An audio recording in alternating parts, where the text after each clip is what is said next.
You're watching a segment of The Splash, Greater West Bloomfield's news magazine show.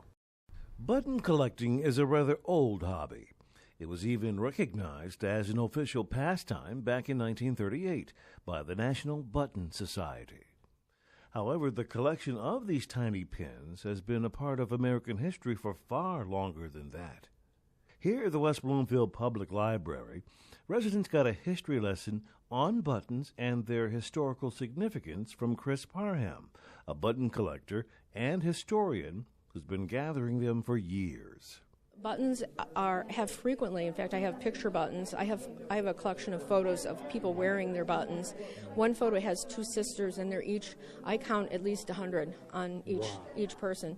And so you wore what your interests were. If you went and saw the Mikado, from neck to hem, you were wearing the Mikado. As Chris explains, buttons weren't just accessories on clothing back in the 1800s.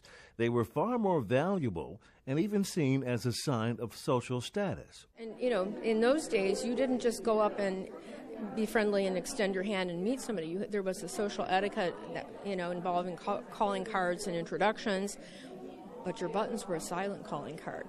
What's odd is how most of us see or use buttons every day, yet don't even realize their historical value. But for Chris, explaining history through buttons is a passion, one that she frequently shares with the public. And people have brought some buttons, so we're actually going to look into their family buttons and see if we can tell some of their own family history with their buttons. I was going to ask you real quick about mine. Nothing significant? Actually, they look like nice quality buttons. And, even today, there are beautiful buttons being made.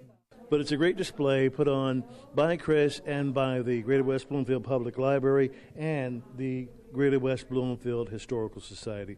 We once again want to thank them for a great job. So the next time it's here, you get a chance to see it, check it out. I think you'll be very, very interested. For The Splash, I'm George Moore. Thanks for watching a segment of The Splash. To catch the entire show or other segments, watch us on Comcast Channel 15 or AT&T Channel 99. Or look us up online at thesplash.tv and listen to us on WBLD 89.3 The Lakes FM.